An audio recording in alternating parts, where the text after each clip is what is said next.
Welcome to a live edition of Peacock and Williamson, doing our Twitter Tuesday, live Tuesday chats that we've been doing here, talking about the NFL. What's going on in the league? We've got the latest from the Locked On Podcast Network, the top 50s as the top 50 players that move lines in the NFL from our friends at Betonline. So we'll get into that. Rodney Hudson back with the Cardinals and any topics around the league that you guys want to get into. Jump in the chat. Let us know. We got some tweets and some great questions coming up right now. You're listening to the Peacock and Williamson NFL Show, your daily podcast on the National Football League, powered by the Locked On Podcast Network. Your team every day.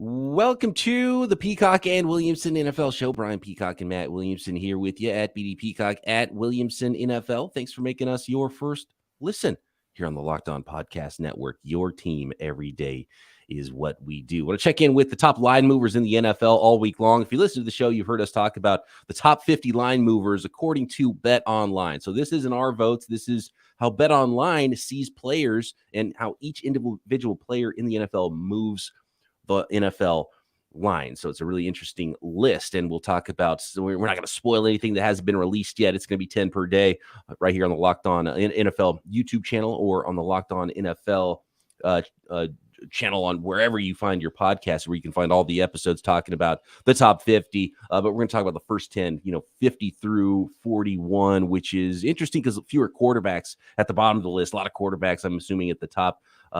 But NFL news happening, some news trickling in as we get ready for training camps, and it looks like Rodney Hudson is going to be back and give it another run here with the Arizona Cardinals, which is huge for those Arizona Cardinals, right, Matt? This is a big move, and nobody was sure if he was going to be done, if he was going to come back, and now as we get ready for training camp, he got that itch. He's back with the Cards. Yeah, I'm a huge Rodney Hudson guy, and I'm familiar with some people that know him directly and say that he is off the charts with football intelligence and leadership and things along those lines, traits you absolutely want from your center, your veteran center. I think he's right there with Kelsey as maybe the best center of this generation. And we had talked a little bit the other day about Kyler Murray and his leadership, and I'm not saying he's a bad leader. We had that discussion. People thought he's more of a baseball player type leader. But I don't think it's a coincidence in that organization, especially once Larry Fitzgerald hung it up, that they went out and got not just veterans, but like potential Hall of Famers at the end of their career. I mean, A.J. Green and J.J. Watt, Hudson, Hopkins was already in place. I think that they're looking for some real veteran dudes on that team to be the leadership. And that makes perfect sense to me. Your quarterback's still a young guy. A lot of your best players, they don't really have a middle class on that team. I don't know who's the 8-year veteran on the Cardinals that's really a star, I don't know what the issues that Rodney Hudson's going to be working through, but he was away all spring, and there was really some concern because that's a big piece for your offensive line. And it's amazing. Rodney Hudson shows up with the Raiders, and instantly the line's better. Shows up with the Cardinals, instantly the entire line's better, not just his center position. So he's a really valuable player, and that's what a really great center can do for you. So pretty important there. So they're working through whatever issues that he didn't like, whether it's contractual, there's not, the reports are kind of team issues. So likely contract, so but anyway, Rodney Hudson is back with the Arizona Cardinals, and that one is pretty darn important. Yeah, and you kind of mentioned it. We both just kind of talked about this a little bit, that there are some positions on the field, middle linebacker, safety, center, that if, I think they have much more influence on the team and wins, kind of leads us to our next conversation with Betonline, in terms of, you lose a veteran center and all of a sudden, boy, that right guard didn't have as good a year. And some people don't put two and two together. It's, well, the guy that was in your ear all, pre-snap and telling you, look out for this stunt or whatever, because I've seen it a million times, isn't there. Or, the free safety that lines everybody up, or the super smart middle linebacker that is like calling out plays before you get there. So that type of stuff is very, very important. Oh, absolutely. Yeah. And it kind of goes back to our conversation we were talking about with centers and tight ends. And it's like they're not traditionally a high paid position, but when you get a great one, it's so valuable to your team. And you can say the same about some of those up the middle positions that traditionally weren't high paid. But man, to me, after offensive tackle, blindside protector, then the other bookend tackle, I think center is where I'd spend money before I even spend it on guards. Yeah. I'm not sure you and I have had this conversation. And I've never really taken it to the next step. And I'm not the biggest bettor in the world, but I bet. I mean, well, as I bet. I mean, my hunch is, as a somewhat knowledgeable NFL guy, is if I bet against every team, including the spread, that had a backup center in, I bet I would win some money. Yeah, that's an interesting way to look at it. It's funny because teams, I think center is not highly drafted a lot, except for the very top guys, because you don't really roster a lot of backup centers. The backup center is sort of a flexible guard / center type of a player. And so for that reason, I think just because there's not a lot of them on the field at once, that suppresses their value and what they're paid sometimes. But man, to me, they're worth their weight in gold when you get a great center. It just makes everybody's life easy on the offensive line, makes your quarterback's life easy, especially if you have a young quarterback. And then while we were chatting, I was scrolling deep into my Twitter timeline because this is about a month old. And it's a little mind-boggling to me with the Cardinals and their O-line. So just check this out. This past draft on offensive linemen, they used the 215th pick and the 257th overall. Not exactly premium resources on offensive linemen. I mean, when you get into the 200s in the draft, you're lucky if they make the team or if they ever have any kind of quality career. Last year, the year before that, they used pick 247. In 2020, they used pick 72. For them, that's big. In 19, they used pick 179 and 248. In 2018, they used 97 and 256. In 2017, they used 115 and 157. And in 2016, they used 128 and 170. No premium picks at all since 2015 on offensive linemen. I mean, very few of those are even in the top 100. I only see 2 of them in the top 100. None of them are in the top 2 rounds. And a lot of them are just drafts where, we'll throw the 250th pick at some interior lineman that no one's ever heard of. It's a tough way to build a line, man. I mean, it's tough. You've got to put some resources there. And it is one, with so many premium positions that command so many dollars and high draft picks, I get not spending a first round pick and you want to go for that edge rusher and, quarterback, wide receiver, whatever, corners. But at some point, you got to put some resources in there, and you can find some picks late, but it's a lot easier when you've got good players already to develop those late rounders behind them and then bring them in rather than saying, we're just going to draft 5th through 7th rounders, UDFAs, and we got a good line. Yeah. No, right. That's a lot different. That's a lot different. I mean, you're really hoping, or you're putting a lot of stress on your O-line coach to develop these guys. I was thinking about this yesterday because on Locked On 49ers, we were interviewing 49ers long snapper Tabor Pepper, and he said that by far the hardest part of his job as an NFL long snapper isn't the snapping part. It's not the going and covering kicks part and tackling people. It's the blocking, because those guys are freaks of nature. Even the guys that are like backup defensive linemen that are on special teams. Yeah. I mean, 6'6", 260-pound guys who run 4.6, 4.7s. Those are unicorns. And offensive tackles, like the freakish nature of what these guys are and what you have to be in the NFL to be an offensive tackle or a defensive lineman is just ridiculous. And sometimes you forget how freaky everybody is. So if they're freaky on the other side, you got to be freaky on this side to block those dudes. Yeah. It's funny you hadn't thought about the long snapper angle. It's just an interesting coincidence that you were chatting with him. But what do you think Jordan Davis's first role is in the NFL? He's going to line up over your boy at long snapper on field goal, and he's going to be 85 pounds heavier, much more athletic, 1,000 times stronger, and he's going to try to throw him into the first row.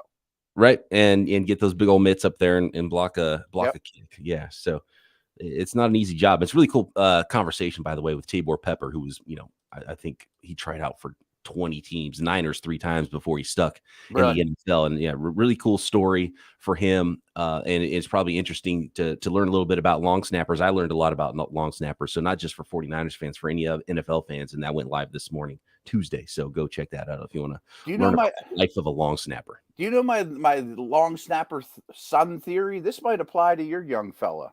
I think it did apply to him. It applies to everybody. Get your kid throwing with two hands between their legs at the earliest possible date. Since they can crawl. That's what happened with Tabor Pepper. He said he showed up to his 8th grade football team, and his dad, who played ball, taught him a year earlier to snap it with both hands. And so he said, and the coach said, okay, who wants to be a long snapper? And nobody jumps up and says yes. A handful of kids were trying out. They were all snapping it with one hand like a center. Tabor is the only one with two hands that snaps it. And the coach says, you're out, you're out, you're out. Tabor, you're the long snapper. And he's been a long snapper ever since. And he because his dad played ball. So he figured, I'm going to go play college football because I'm destined to, because my dad did. And then he's in high school and he's a junior in high school and he's only 165 pounds. He's like, I'm like a 3rd string wide receiver in high school. How am I going to go play college football?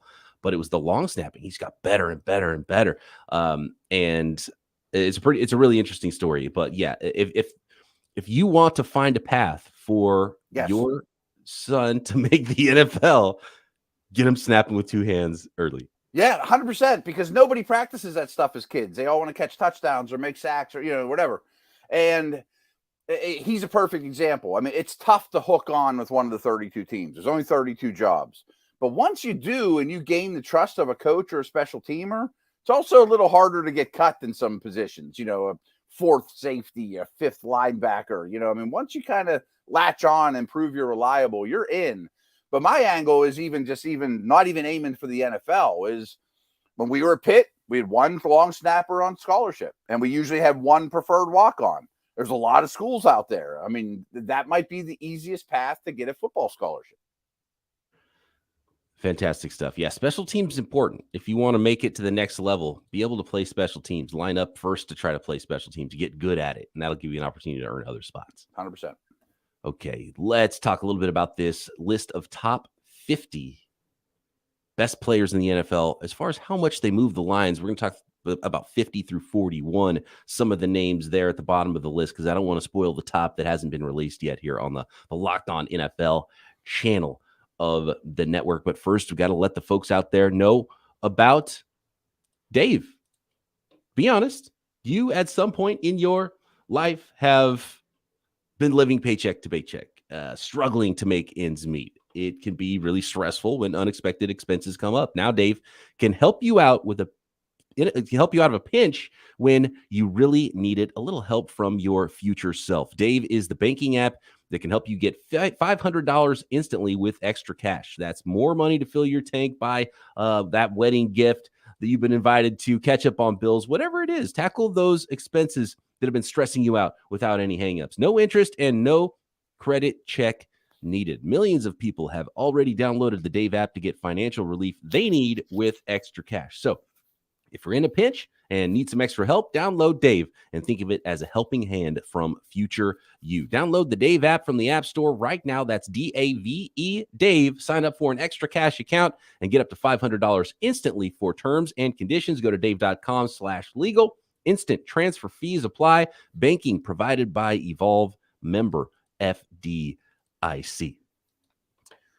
Thanks again, everybody, for making Peacock and Williamson your first listen. Which NFL stars move the betting lines the most? We're going to talk a little bit about it right now. Starting this week, Monday, Locked On is dropping the top 50 most valuable players in the NFL from the odds makers at Betonline. Available all this week on the Locked On NFL YouTube channel or wherever you get your Locked On NFL podcasts.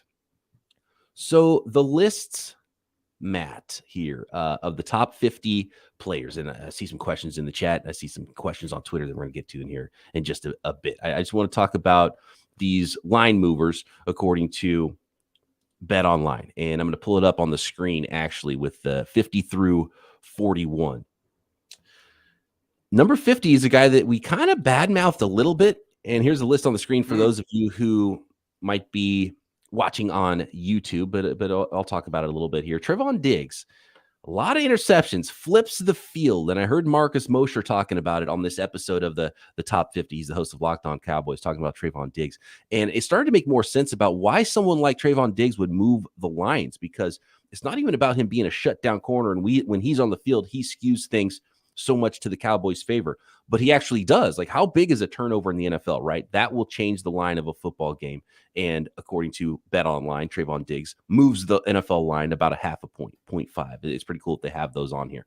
But I didn't think about this is that those turnovers are something that during the course of a football game moves the line a ton. And then if it's not a turnover, maybe he might get beat deep a little bit or get beaten, and he's gambling a little bit more. So a lot of fluctuation there. So, whether you think Trayvon Diggs is one of the best corners in the NFL, whether you are a little bit suspect with how much he gets beat because of maybe gambling a little bit, big plays either way are absolutely going to move NFL lines.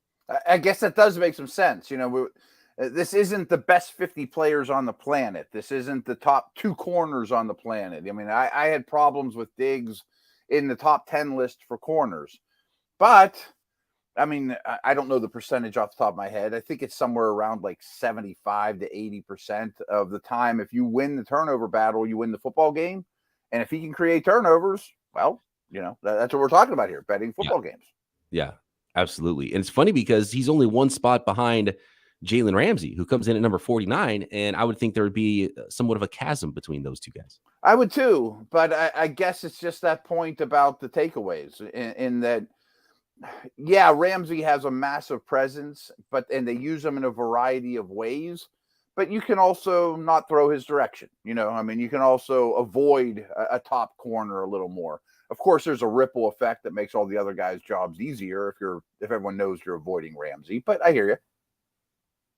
Put on the screen in a little different way here. Oh, how about that? Fancy. Yeah, there we go. And so then at number 48 is Aaron Donald, some defensive players here. Donald, 48, 47, Myles Garrett, TJ Watt. Clearly, there's going to be a lot of quarterbacks in the top 40. Sure. The 32 starters are going to be, up here above 50 through 41, but no quarterbacks in this group. So that's what's really interesting to the beginning of this list is the most valuable line moving non-quarterbacks, and all of the rest of these guys on this list move the line 1 point in either direction. Deebo Samuel and Travis Kelce and Tyreek Hill and CeeDee Lamb and Micah Parsons. A lot of Cowboys on this list, actually. There's Cowboys galore here. And Myles Garrett. I would think Aaron Donald moves the line more than any other non-quarterback, though, in the league, and a lot of quarterbacks even in some cases. That's what I was thinking originally when I saw this list, and I don't think it's a coincidence that Donald, Myles Garrett, and TJ Watt are right next to each other. They're probably the 3 best, certainly the 3 most disruptive defensive players on the planet. I mean, if I would bet everything I own that one of those guys is going to win the defensive MVP this year. Like they're the studs on that side of the ball right now. So, not being a betting expert, I'm going to defer that these guys that have huge, palaces in Vegas know what they're talking about with these lines. Right. That my hunch is when we get from 40 to 1, there's only 32 quarterbacks that could possibly be in there, and I'm sure some aren't even. I bet they're almost all offensive players. My hunch is offensive players move lines. Defenses don't. I mean, that's what I'm learning. Good point. 40-1 almost has to be completely offensive players if Aaron Donald's down at 48. Right. I mean, Devontae Adams is going to be on there, and, Justin Jefferson and a ton of quarterbacks, so if Donald's at 48 with Garrett and Watt, there can't be many defensive players left. So 2 big ones for me here. Micah Parsons is actually ahead of Watt, Garrett, and Donald. And I have a little issue with that, but okay, maybe he'll get there, but okay. I mean, they're all tight, and they're all pass rushers and can absolutely make a difference on their teams. Is the fact that Parsons, Watt, and Garrett ahead of Donald a factor of Donald has some other stars on his team? So let's say if he's missing during a game, Donald hurt Ramsey and Ramsey hurts Donald. Right. Would they both be higher if they were? Really hurts the Browns more if he's out because there's not that other star like Jalen Ramsey on the defense. I don't know. Maybe. I think that's probably true for Garrett and Watt. That's a big deal that we're lacking star power if one of those guys is out.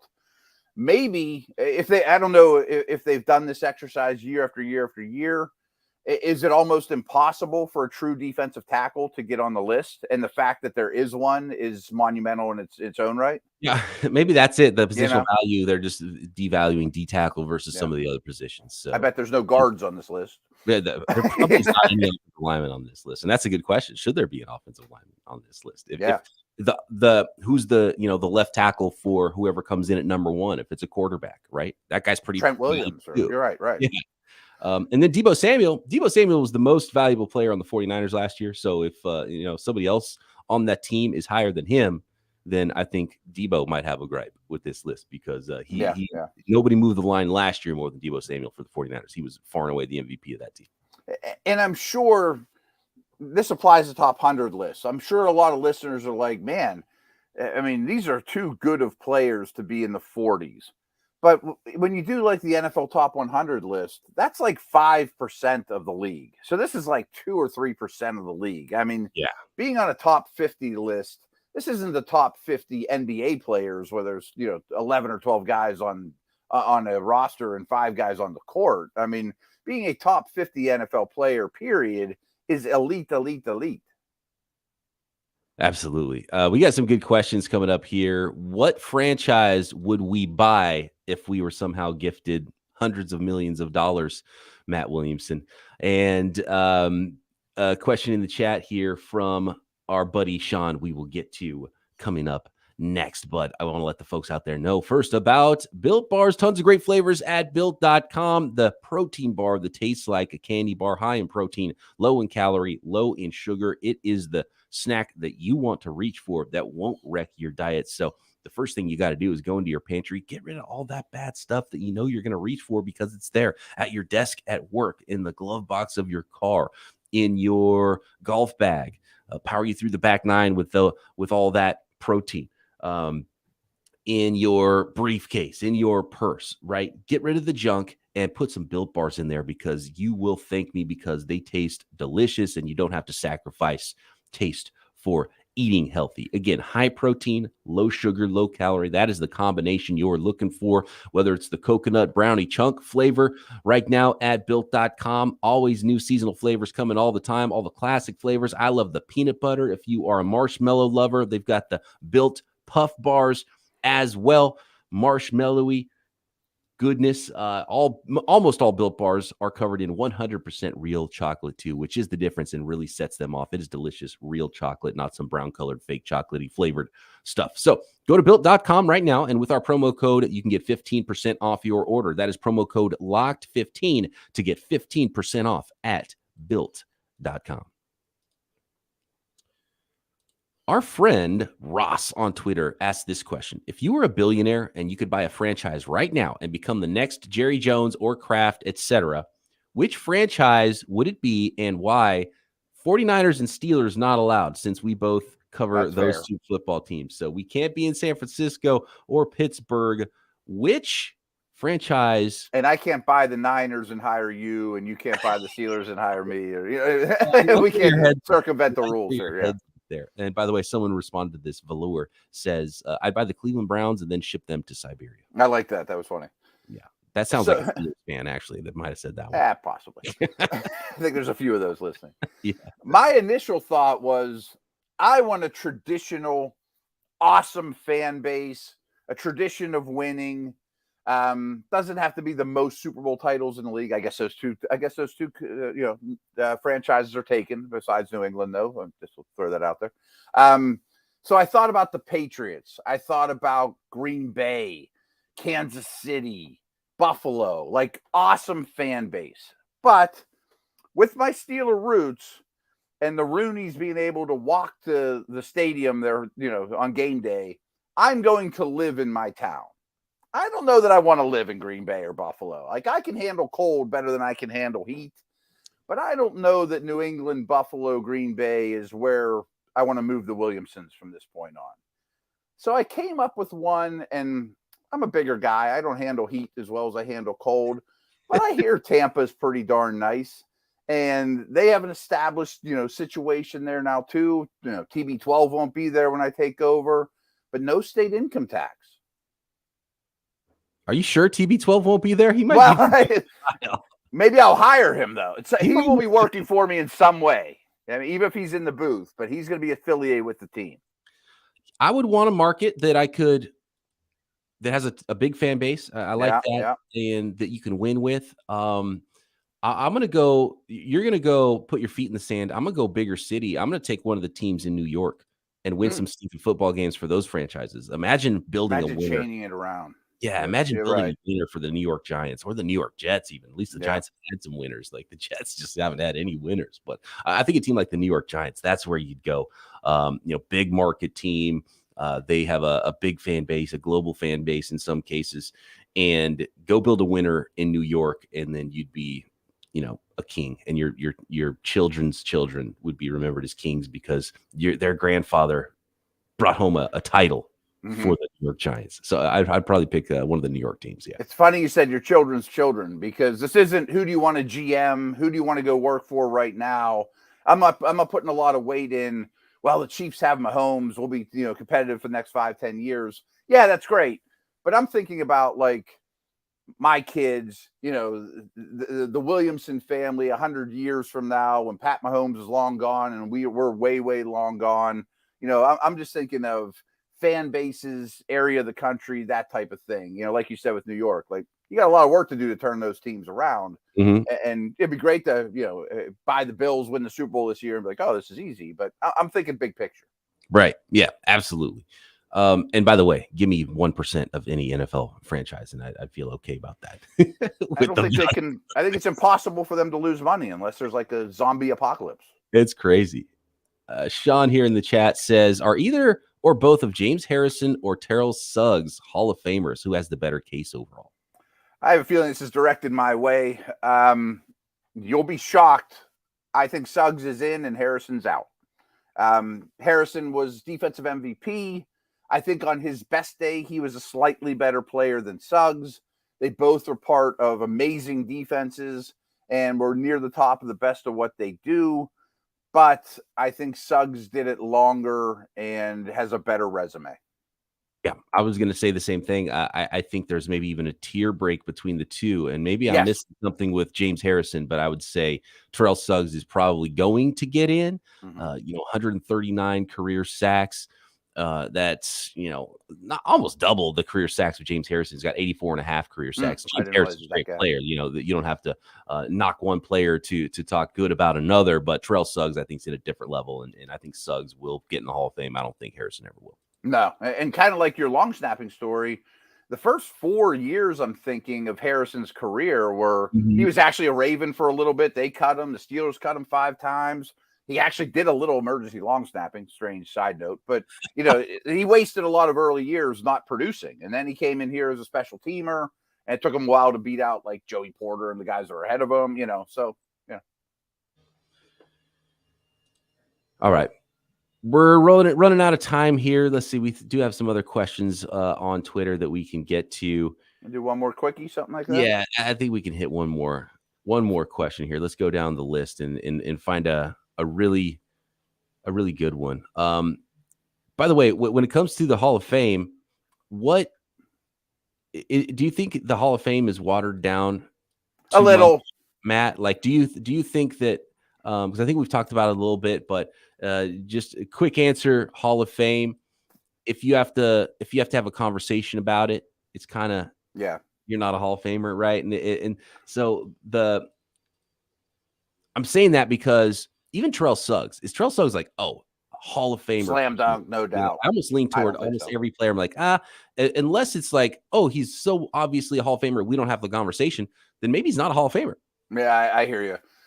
Couple nuggets on that, and I think this applies to Suggs's age of edge guys too.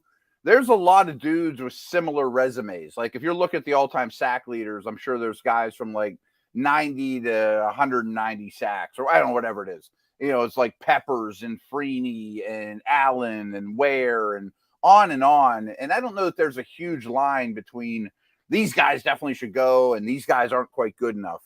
But I do think recently the Hall of Fame's been watered down a little. Like, I'm not giving these guys a hard time because, trust me, I mean, here's the Steeler thing. I thought when Terrell Davis got in, I was like, that bar's I didn't think you should have got over the bar. The center, I should know his name off the top of my head, because the center for the Jet, Kevin Mawai, when he got in, I was like, yeah, I don't think of him in that light. And here's the most glaring example to me. Bill Cowher just got in, and I kind of thought, I mean, is he one of the hardest 10 coaches to coach against in history? Or, I mean, those guys aren't quite Hall of Famers to me. Yeah, there's those weird little automatic, like you win a Super Bowl and right. instantly you're like on the path of, okay, he's in a Hall of Fame conversation now because he got a ring.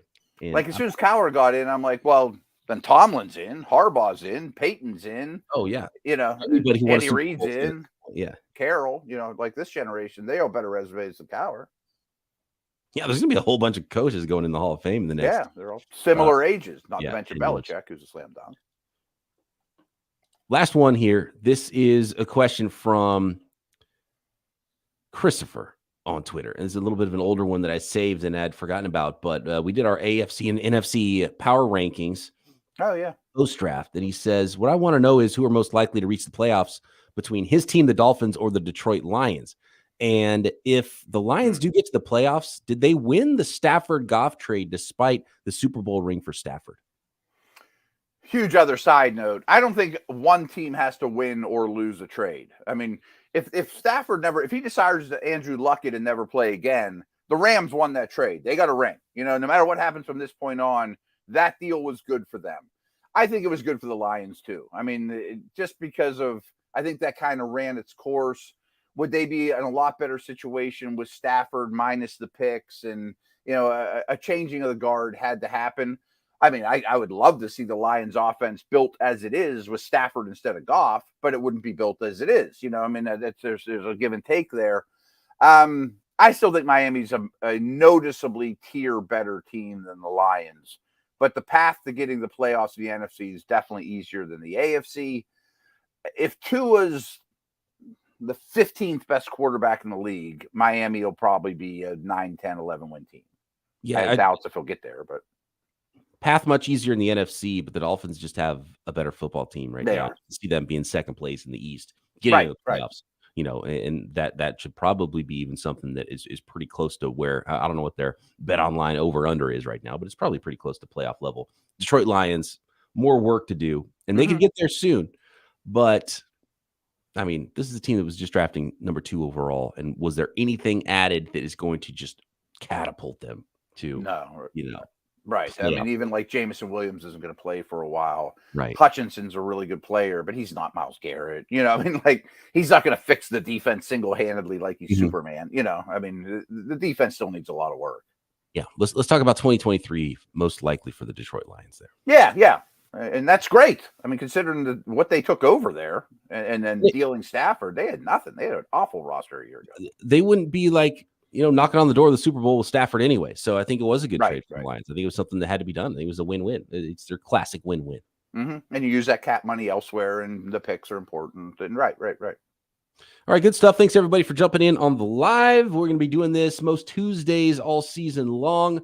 So anytime you want, you can get your questions in on Twitter at BD Peacock, at Williamson NFL. Make sure you are subscribed to the Locked On NFL channel, not only the home of the Peacock and Williamson NFL show. We got that top 50 line movers going on, and the Locked On NFL podcast as well. Matt and I back tomorrow right here, Peacock and Williamson.